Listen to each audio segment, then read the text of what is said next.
Good evening, friends. I hope you all are doing good.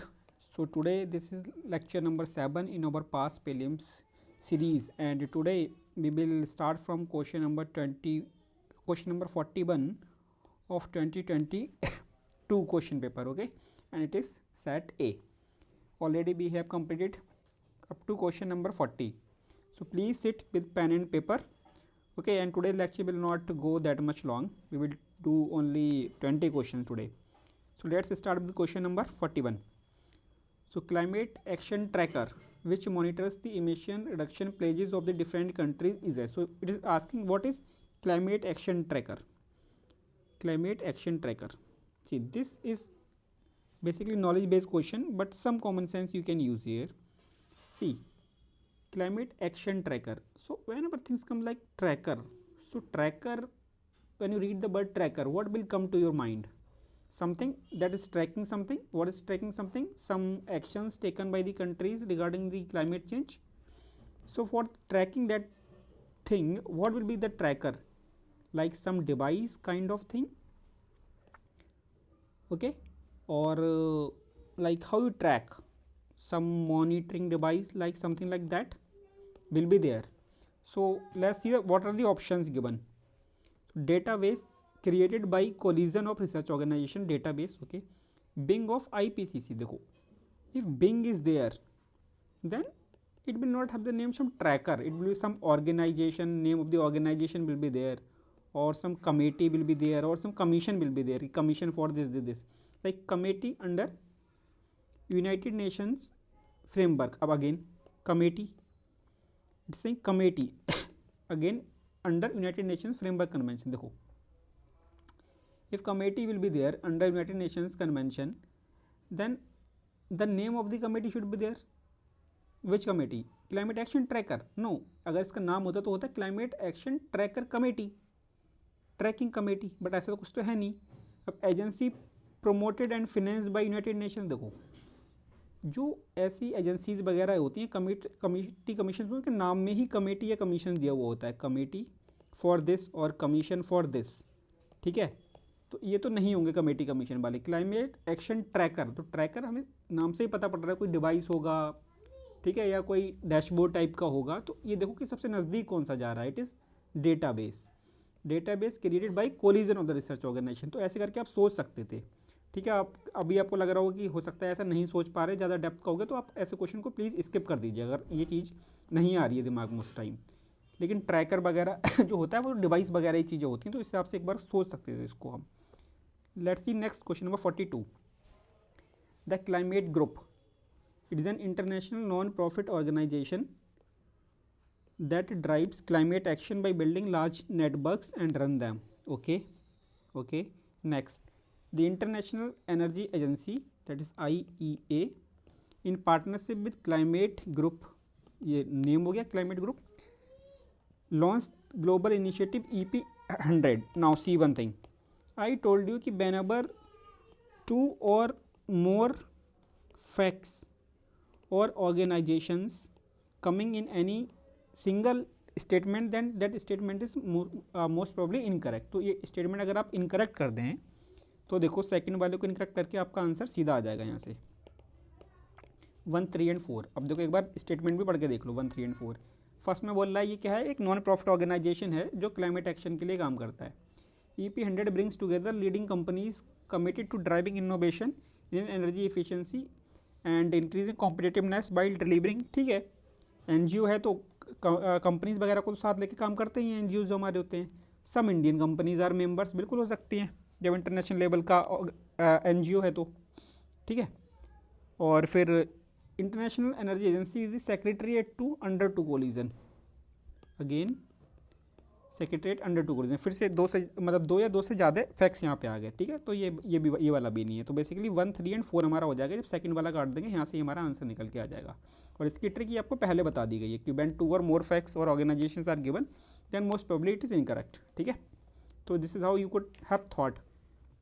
Now question number 43. If rain forest and tropical forest are the lungs of the earth then surely wetlands function as its kidneys. Which one of the following functions of wetlands best reflects the above statement. ठीक है, वो कहना है कि wetland को kidney कहा जाता है, क्यों क्यों बोला जाता है किडनी। देखो अब you should know what is the main function of kidney in human body. What is the main function of the kidney? The main function is filtering of our blood. What kidneys do? Kidneys filter our blood. And जो भी उसमें जो waste material होता है वो urine के through बाहर हो जाता है, यूरिन के थ्रू बाहर हो जाता है। तो main function of kidneys is filtering. तो देखो कोई फिल्टर रिलेटेड ऐसा यहाँ पर ऑप्शन दिया हुआ है, the water cycle in wetlands involves surface run off, subsoil percolation, evaporation, ये तो करेक्ट नहीं हो रहा। Algae from the nutrient based upon which, algae form the nutrient base upon which fish, molluscs, birds, नहीं जा रहा है। Wetlands play a vital role in maintaining sedimentation balance, ठीक है, थोड़ा थोड़ा लग रहा है। Aquatic plants absorb heavy metals and excess nutrient, यही तो काम हमारी किडनी करती है कि जो ये इम्प्योरिटीज़ हैं उसको बाहर निकाल देती है, और ये भी एक्वाटिक प्लांट्स क्या करते हैं, ऐसे वेटलैंड्स में एब्जॉर्ब कर लेते हैं हैवी मेटल्स को, इम्प्योरिटीज़ को, ठीक है। तो ये वाला हो गया ठीक हमारा डी। तो 43 का डी वाला करेक्ट है। In the context of WHO air quality guidelines, consider the following statement: the 24-hour mean PM 2.5 should not exceed this much level, and annual mean PM 2.5 should not exceed this much level. In a year, highest levels of ozone pollution occur during the periods of inclement weather. नहीं पता। PM 10 can penetrate the lung barrier and enter the bloodstream. Excessive ozone in the air can trigger asthma. देखो, this is knowledge based as well as some common sense based. See how excessive ozone in the air can trigger asthma. Yes, asthma is respiratory related disease. Okay, ozone, you know कि when ozone is there at ground level, if it is at ground level then it is dangerous, means it is harmful basically. So it is harmful because it can create breathing related problems. So it can trigger asthma. Yes, in excessive amount if it is there it can create the asthma. तो fourth वाला तो हमारा ठीक हो जाएगा, तो जिसमें fourth नहीं है उसको काट देते हैं। अब देखो PM10 can penetrate the lung barrier and enter the blood stream. Now here talking PM 2.5 and PM10. Now see what is the difference. If you have this much knowledge then you could have solved this question. What is the difference between PM10 and PM 2.5? PM यहाँ पे लिख लेता हूँ, okay.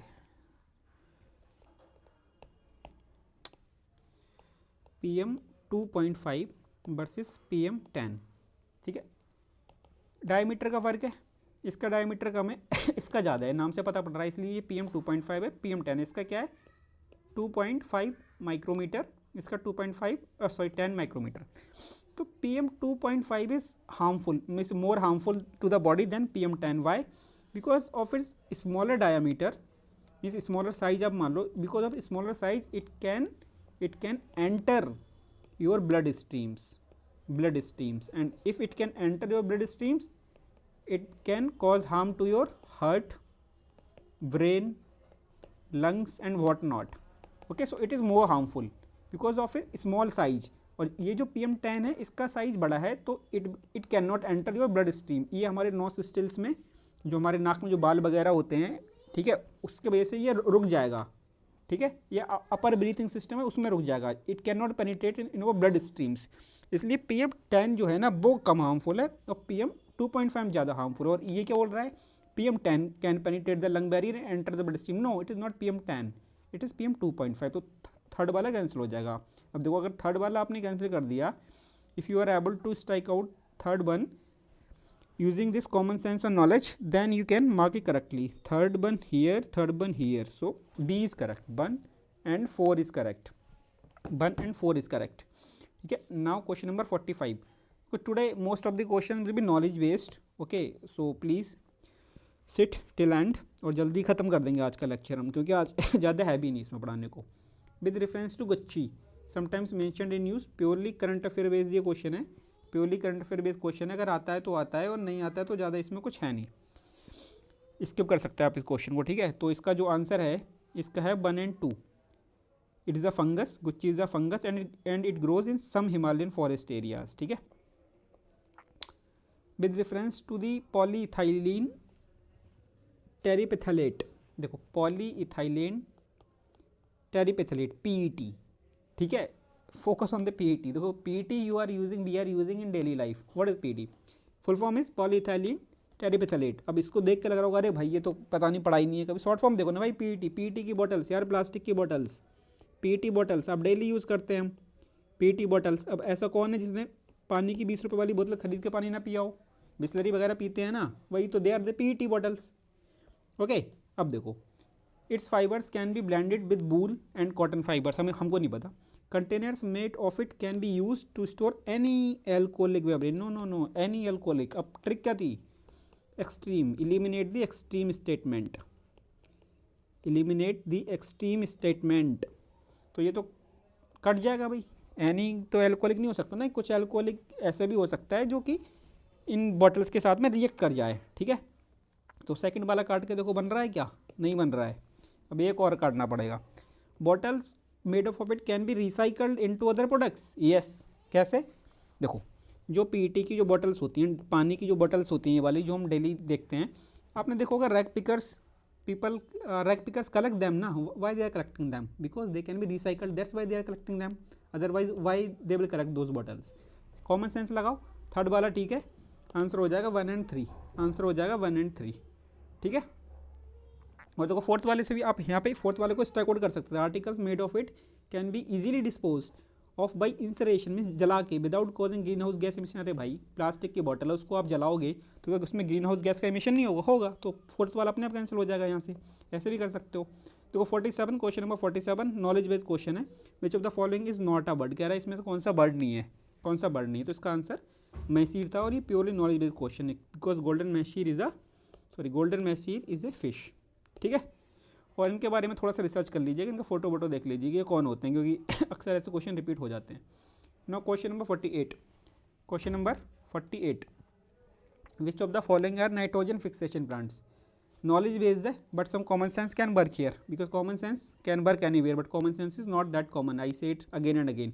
Which of the following are nitrogen fixation plants? देखो nitrogen fixation plants में आपने सबने पढ़ा होगा कि दे आर मेनली किस टाइप के प्लांट्स होते हैं? लिगूमिनस प्लांट्स, लिगूमिनस प्लांट्स, ठीक है। और लेगूम क्या होते हैं? What are legumes? पढ़ा है किसी ने? What are legumes? These are the trees of pea family,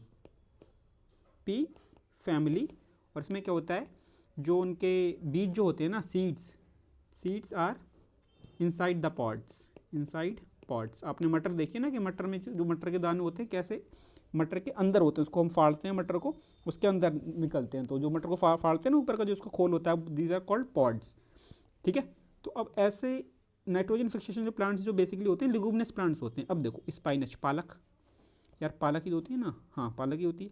तो पालक, आपने इतना पालक खाया है, हर मतलब सारे लोग खाते ही हैं, मोस्ट ऑफ इट ईट पालक। तो एक बार बताओ, अगर पालक का कोई ऐसा होता है, पालक आप देखो उसका सिंपल सा पत्ता होता है, वो तो ऐसा नहीं होता ना कि उसके अंदर जो होते हैं बीज उसके पॉड्स को खोलेंगे, तो नहीं होता। और अगर पालक जो होती है, अगर पालक नाइट्रोजन फिक्सेशन होता तो हमने पढ़ा होता, ये तो मतलब डेली यूज़ की चीज़ें हैं। अगर नाइट्रोजन फिक्सेशन तो हमने किताब में कहीं ना कहीं पढ़ा होता कि भाई पालक भी करती है, ऐसा तो पढ़ा नहीं है।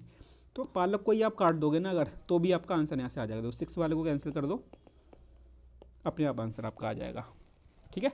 1, 3 and 4। तो this is how you could have done it, ठीक है। अब आते हैं इस पे, bio rock technology, purely current affair based question था। बायो रॉक टेक्नोलॉजी बहुत ज़्यादा चल रही थी करंट अफेयर में, ठीक है। और it is use for restoration of damage coral reef. तो इसे आता है तो आता है, नहीं आता है तो फिर नहीं आता है। अगर आता तो अच्छी बात थी, ठीक है। तो 49 वाला ऐसी 50 वाला भी अगर क्वेश्चन देखोगे तो आप प्योरली नॉलेज बेस्ड क्वेश्चन है। और सबसे और क्या है कि ये नॉलेज बेस्ड तो है, नॉलेज बेस्ड के कहाँ पे? करंट अफेयर, बस purely current affair based question, ठीक है। Miyawaki method is well known for it is for development of gardens using genetically modified for creation of mini forest in urban area. This is C, option is C, creation of mini forest in urban areas, creation of mini forest in urban areas, ठीक है। या ठीक है। तो ये वाला इसका ठीक है। और मियावाकी टेक्नोलॉजी के बारे में एक बार पढ़ लीजिएगा कि ये टेक्नोलॉजी क्या है, कहाँ से आई और किस तरीके से फॉरेस्ट को डेवलप किया जाता है। बेसिकली छोटे छोटे फॉरेस्ट को ग्रो करने में, मतलब अर्बन एरियाज़ में, और ये मतलब टेक्नोलॉजी यूज़ की जाती है। बहुत ज़्यादा डेंस कैनोपी यहाँ पे लगाई जाती है, ठीक है, ताकि जो मतलब जो कार्बन है ना उसको रिस्टोरेशन में काम करे ये, ठीक है, हवा को थोड़ा शुद्ध करके रखे। तो ये शहरों में और छोटे छोटे ये मतलब बनाए जाते हैं फॉरेस्ट टाइप के, क्योंकि अर्बन एरिया में बहुत ज़्यादा जगह नहीं होती, इसलिए इनको यूज़ किया जाता है, इस टेक्नोलॉजी को इसलिए यूज़ किया जाता है, ठीक है। अलग अलग वैरायटी के इसमें प्लांट लगाए जाते हैं। क्वेश्चन नंबर 51, देखो अब ज़्यादातर नॉलेज बेस्ड ही चलेगा, क्योंकि यहाँ पे मॉडर्न और फिर आर्ट एंड कल्चर तो उसमें ज़्यादा स्कोप है नहीं। दो एक क्वेश्चन में स्कोप होगा हमारे टेक्निक्स लगाने का, वहाँ लगा के बता देंगे आपको। सो क्वेश्चन 51 मॉडर्न का क्वेश्चन है। In government of India 1919 functions of provincial governments were divide into reserved and transferred subject which of the following but treated as a reserve subject, ठीक है। इसमें से कौन से सब्जेक्ट थे जो रिजर्व सब्जेक्ट्स की तरह यूज़ किए जाते थे, मतलब तो आपको पता होगा कि 1990 में सब्जेक्ट्स को बांट दिया उन्हें, reserve subjects and transferred subject. जो ट्रांसफर्ड सब्जेक्ट्स हुआ करते थे वो क्या कहते थे कि जो गवर्नर उसे होंगे तो गवर्नर के पास मिले, governor bill exercise those functions with the help of ministers and those ministers are responsible for the legislative assemblies which is elected by the people, ठीक है। तो एक काइंड ऑफ रेस्पॉन्सिबल गवर्नमेंट थी, तो रेस्पॉन्सिबल गवर्नमेंट की help से ही transfer subject को use करेगा, जबकि रिजर्व सब्जेक्ट्स में वो मिनिस्टर्स की हेल्प नहीं लेगा, ठीक है, मिनिस्टर्स की हेल्प नहीं लेगा। तो इसमें डिस्क्रिशनरी पावर्स एक तरीके से हो गई। तो जो मेन थे वो रिजर्व सब्जेक्ट्स में थे और बाकी ट्रांसफर में डाल दिए थे। तो वो पूछ रहा है कि इसमें से कौन से थे जो रिजर्व सब्जेक्ट्स थे। तो देखो लोकल एडमिनिस्ट्रेशन तो उन्होंने मतलब क्या किया था, ट्रांसफ़र कर दिया था, लोकल एडमिनिस्ट्रेशन ट्रांसफ़र कर दिया, तो सेकंड वाला तो हो जाएगा गलत। तो जिसमें है सेकंड, मतलब नॉलेज बेस्ड है फिर भी देखते हैं, सेकंड वाला जिसमें है वो कट जाएगा। 1, 3 और 4 जो था वो रिजर्व सब्जेक्ट्स थे। और देखो मेन सब्जेक्ट्स उन्होंने रिजर्व सब्जेक्ट्स में रखे थे। देखो जस्टिस डिलीवरी, भाई इतने इंपॉर्टेंट है, कैसे दे देंगे। पुलिस में लॉ एंड ऑर्डर कैसे दे दें आपके हाथ में।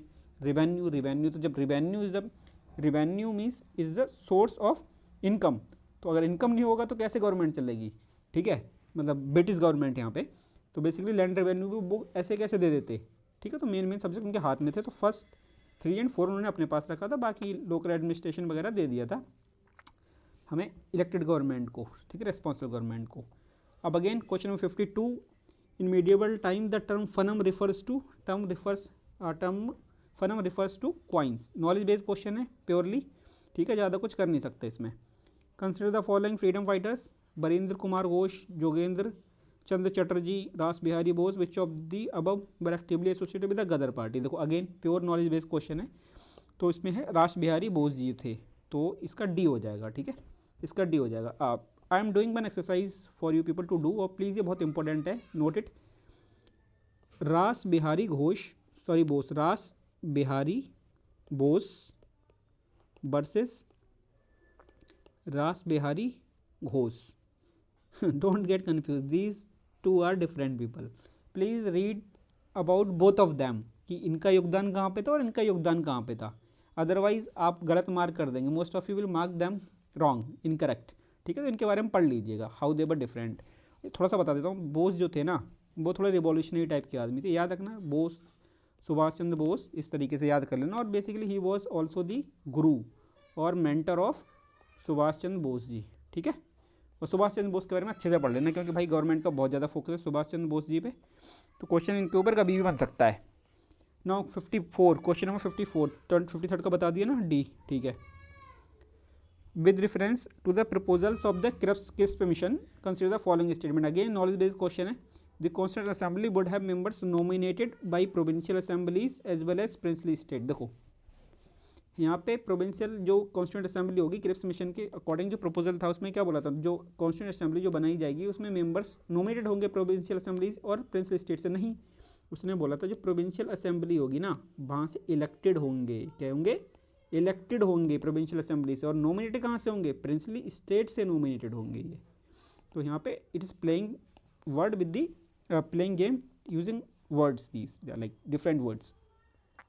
तो फर्स्ट वाला cancel out. Any province which is not prepared to accept the new constitution would have right to sign a separate agreement with Britain regarding speech. True, यही उनके मतलब, इसीलिए तो जो क्रिप्स मिशन था उसका एक मेन जो कारण था कि हमने नहीं माना था, उसका यही था कि भाई उन्होंने ऐसे प्रोविज़न रखे जिससे कि इंडिया आगे जाके डिवाइड हो सके। जैसे उसने बोला कि जो कोई भी प्रोविंस जो है अगर वो इस नए जो कॉन्स्टिट्यूशन आएगा उसको एक्सेप्ट नहीं करेगा तो उसके पास राइट होगा कि वो ये अलग से एग्रीमेंट साइन कर ले ब्रिटिश गवर्नमेंट के साथ में, ठीक है।